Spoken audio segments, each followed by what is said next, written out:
दोस्तों नमस्कार, मैं सौरभ गोस्वामी। तालवेट के चुनावी समीकरण अपने आप में ऐतिहासिक हैं। चर्चा भी है और 3 प्रत्याशी चुनावी मैदान में भी। कोई भी प्रत्याशी एक कहने की स्थिति में नहीं है कि वो जीत रहा है। हाँ, वैसे चुनावी तौर पर कह सकता है कि हम निकल रहे हैं, लेकिन वास्तविकता कुछ अलग है। चक्रेश जैन जी हमारे साथ हैं। आजकल इनके ऊपर लगातार टारगेट दिया जा रहा है। कुछ व्यापार मंडल के नेता, जिनका खुद का कोई स्तर हो या ना हो, वो आके इनको समझा रहे हैं, मीडिया के माध्यम से बातें रख रहे हैं कि आपने चुनाव क्यों लड़ लिया है। लोकतंत्र है, चुनाव लड़ने का हक सबको है और सब अपना अच्छा बुरा समझते हैं। चक्रेश जैन जी हैं जो पहले से ही राजनीतिक हैं, लगातार जनता की सेवा इन्होंने की है। 15 साल का एक बड़ा राजनीतिक कैरियर, हम तो ये कहेंगे 25 साल का राजनीतिक कैरियर है। इन्हीं से जानते हैं जो व्यापार मंडल के कुछ नेता, यानी हम नेता नहीं मानते हैं क्योंकि जिनका कोई स्तर ही नहीं, उनको नेता क्या कहें, वो इन्हें समझाने के लिए आए थे। तो चक्रेश जी क्या कहते हैं उन्हीं से सुन लीजिए। चक्रेश जी स्वागत है। बड़ी नसीहत मिल रही है आजकल, चुनाव का लड़ रहा हूँ। देखिए गोस्वामी जी, सर्वप्रथम तो मैं आपके इस चैनल के माध्यम से सभी नगर के आदरणीय व्यापारी बंधुओं का और सम्मानीय देवतुल्य जनता का हृदय से बहुत वंदन और उनके श्री चरणों में नमन करता हूँ। गोस्वामी, लोकतंत्र में तो सबको लड़ने का अधिकार है। यह हमारा संविधान जो है लोकतंत्र में सबको लड़ने का हक प्रदान करता है। और दूसरा, प्रत्येक मतदाता को अपना मत देने का भी अधिकार प्रदान करता है। और गोस्वामी जी, ऐसा मैंने क्या गुनाह कर दिया पर्चा दाखिल करके कि लोग जो है इस तरह से हमारे पीछे पड़े हुए। ललितपुर से धक्के आ रहे हैं, ललितपुर से। हाँ बिल्कुल गोस्वामी, जब एक वीडियो मैंने देखा था उसमें तथाकथित व्यापार मंडल के नेतागण अपने आप को यह कहते नजर आ रहे हैं कि चक्रेश जैन को चुनाव नहीं लड़ना चाहिए। अरे भाई, ये ललितपुर नगर का चुनाव नहीं है, तालवेट नगर का चुनाव है। और तालवेट नगर की परिस्थितियां ललितपुर से भिन्न हैं। और वो पार्टी के लेवल पर, भारतीय जनता पार्टी के लेवल पर उनके साथ अब किस समीकरण के साथ जुड़े हैं, ये आप सब जानते हैं कि क्या उनकी परिस्थितियां हैं, क्यों वो प्रेशर में आकर के हमारे लिए नसीहत दे रहे हैं। अरे भाई, मैंने नया काम तो किया नहीं है। पूर्व में भी मैं 2 बार पार्षद रहा हूं, मेरी पत्नी निवर्तमान पार्षद है और जनता की सेवा में जब लगातार करता आया हूं तो इस लक्ष्य के साथ मैं मैदान में आया हूं कि मुझे जनता की सेवा करनी। चक्रेश जी, कितने पार्टी की परिक्रमा में आप जा चुके हैं? कई पार्टियों में आप रह चुके होंगे, राजनीतिक पार्टियों में। नहीं गोस्वामी जी, मैं कहीं किसी राजनीतिक दल से संबंध नहीं रहा। मैं हमेशा चुनाव निर्दलीय लड़ा हूं और समय और परिस्थिति या ये कहें कि जब अपनी विचारधारा के लोग होते हैं तो जरूर उनका हम समर्थन किया करते हैं। और मैं तो राष्ट्र प्रेम की विचारधारा से जुड़ा हुआ व्यक्ति हूँ, देश प्रेम की विचारधारा। लेकिन जो लोग जो ज्ञान दे रहे हैं, जो निजी स्वार्थ से जुड़े हुए हैं, 5-5 पार्टी इनकी परिक्रमा लगा है, जिनके खुद के राजनीतिक चरित्र सही नहीं हुए, वे आपको समझावे आ रहे कि भैया व्यापार मंडल के तुम हते, तो व्यापार मंडल को पट्टा पहन के ही समझावे आ जाते। ना तो व्यापार मंडल को पट्टा पहने थे, एक राजनीतिक पार्टी को पट्टा पहन के आपको समझा रहे थे कि भैया चुनाव का लड़ रहे हैं। देखिए, व्यापार मंडल में सबसे पहले तो आप गोस्वामी जी मान लें कि व्यापार मंडल का सबसे पहले तो एक स्लोगन रहता है कि कौन पार्टी कोई हो, पहले हम व्यापारी हैं। हम व्यापारी होने के नाते किसी भी दल में हो, लेकिन हमारा सबसे पहले अगर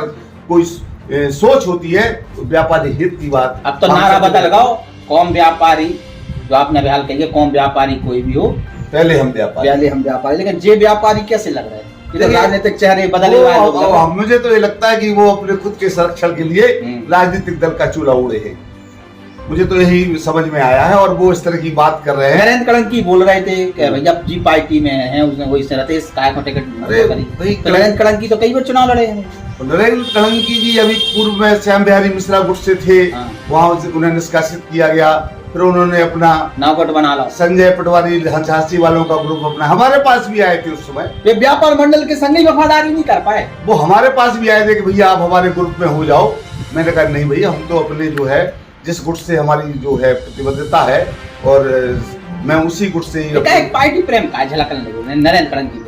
अब भाई अपने बचाव के लिए आदमी, मैं समझ सकते हैं गोस्वामी जी के खुद का बचाव बहुत करने के लिए लोग इस तरह का जो है दलों का जो है संरक्षण हो लेते सत्ताधारी। एक कोई जन साहब चश्मा लगाए बड़ी बातें कर रहे थे, वे तो बहुत बड़ी बड़ी बातें कर, अंचल नाम है कौन?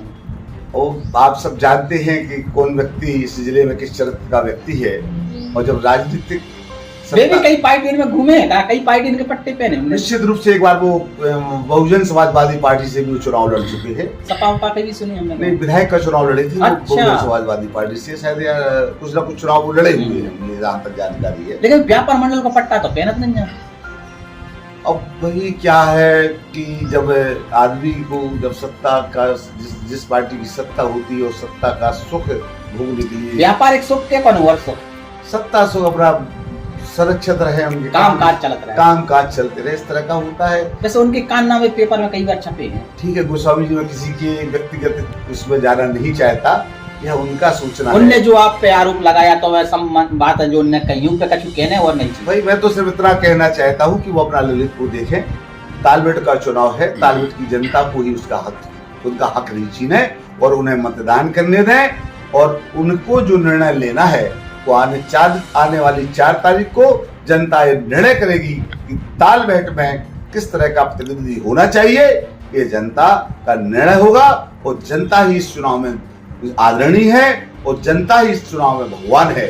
उसके उनके चरणों में मैं बार जा रहा हूँ गोस्वामी जी, और अपार स्नेह मुझको मिल रहा है इस जनता का। इसलिए विपक्षी बौखला गए हैं, तमाम तरह के षड्यंत्र मेरे खिलाफ हो रहे हैं। किसी न किसी तरह से मुझे डेमोलाइज करने का प्रयास किया जा रहा है। मेरे परिवार पर किसी न किसी तरह की कोई ना कोई हथकंडे अपना करके मुझे झुकाने का प्रयास किया जा रहा है। लेकिन गोस्वामी जी, मैं इन सभी चीजों से झुकने वाला नहीं हूँ। मैं सच्चा इस देश का सिपाही हूँ और इस देश की जो है जो देश का जो लोकतंत्र है उसकी जो हत्या होने वाली थी, जो होने जा रही थी, लेकिन मैंने गोस्वामी जी उसको रोकने का कार्य किया।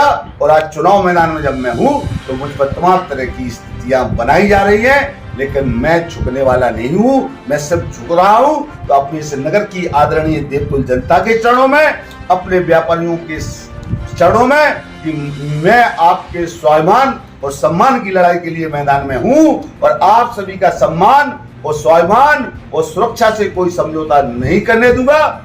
चक्र जैन जी, व्यापार मंडल ने सीधी तौर पर समर्थन कर दो भारतीय जनता पार्टी। आपसे लिखित मांगे, आप तो व्यापार मंडल के सदस्य हैं।